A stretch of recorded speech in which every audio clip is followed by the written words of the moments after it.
તો આ બનાસકાંઠાના દાંતામાં ધર્મ પરિવર્તનને લઈને રોષ જોવા મળ્યો, જેમાં મોટી સંખ્યામાં ધર્મપ્રેમીઓએ આવેદનપત્ર આપ્યું. ખાનગી અંગ્રેજી માધ્યમની સ્કૂલમાં ધર્મ પરિવર્તન કરવામાં આવતું હતું. આ શાળાને સીલ કરવામાં આવે તેવી માંગ ઉઠી છે. અગાઉ શાળાના પ્રાર્થનાનો વિડીયો પણ વાયરલ થયો હતો. ધર્મ પરિવર્તન મુદ્દે આદિવાસી સમાજ લડી લેવાના મૂડમાં છે. શાળાના વર્ગખંડમાં દેશભક્તનો એક પણ ફોટો પણ નથી. હિન્દુમાંથી ખ્રિસ્તી ધર્મમાં પરિવર્તન કરાવતા હોવાનો દાવો છે.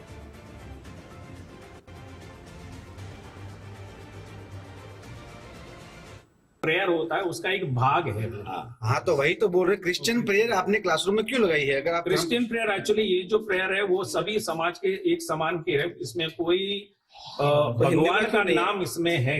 हिंदू का क्यों नहीं? हिंदू का प्रेयर क्यों नहीं लगाया? हिंदू का भी नहीं है, क्रिश्चियन का भी नहीं है, मुस्लिम का भी किसी को भगवान का नाम नहीं है। वो एक सर्व जाति के लिए एक प्रार्थना है, इसलिए वो हमने रखा। आज ये जो धर्म परिवर्तन को लेकर मामला खड़ा हुआ है और ये अज्ञात पत्र आपको दिया गया है, इसके बारे में आगे आपकी क्या कार्रवाई रहेगी?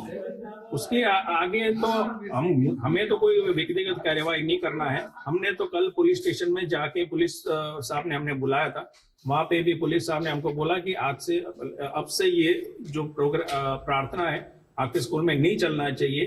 इसलिए मैंने उसी समय बोल दिया कि हाँ, मैं अब से वो प्रार्थना बिल्कुल चलाऊंगा नहीं। વધુ માહિતી માટે સંવાદદાતા શક્તિસિંહ જોડાઈ ચૂક્યા છે. શક્તિસિંહ, જે રીતે દાંતાની આ એક સ્કૂલ છે જ્યાં આ રીતે ધર્મ પરિવર્તનનો કારસો ચાલતો હતો અને બજરંગ દળ તેમજ વિશ્વ હિન્દુ પરિષદના લોકો પણ ત્યાં પહોંચ્યા હતા અને ખાસ આવેદનપત્ર પણ આપવામાં આવ્યું છે, હોબાળો થયો છે, શું વિગતો? ચોક્કસથી વાત કરવામાં આવે તો દાંતા તાલુકાની અંદર જે આજે શાળા આવેલી છે એ બેનજર ઇંગ્લિશ મીડિયમ સ્કૂલ તે અગાઉ પણ વિવાદમાં આવી હતી અને ત્યારબાદ તેનો વિડીયો વાયરલ થયો હતો.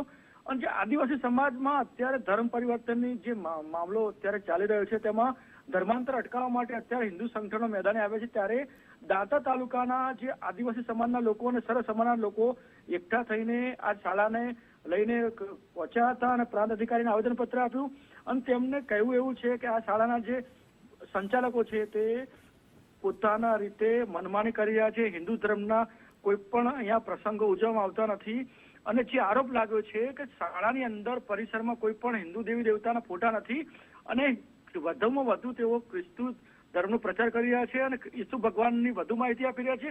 તેને લઈને ભારે અત્યારે આદિવાસી સમાજમાં અને સર્વ સમાજમાં રોષ છે અને તમામ લોકોની એક જ માંગ છે તાત્કાલિક ધોરણે આ શાળા પર પગલાં ભરવામાં આવે અને એવું હોય તો શાળાને સીલ કરવામાં આવે અને શાળાના આસપાસના જે સીસીટીવી કેમેરા છે તેની પણ તપાસ કરવામાં આવે.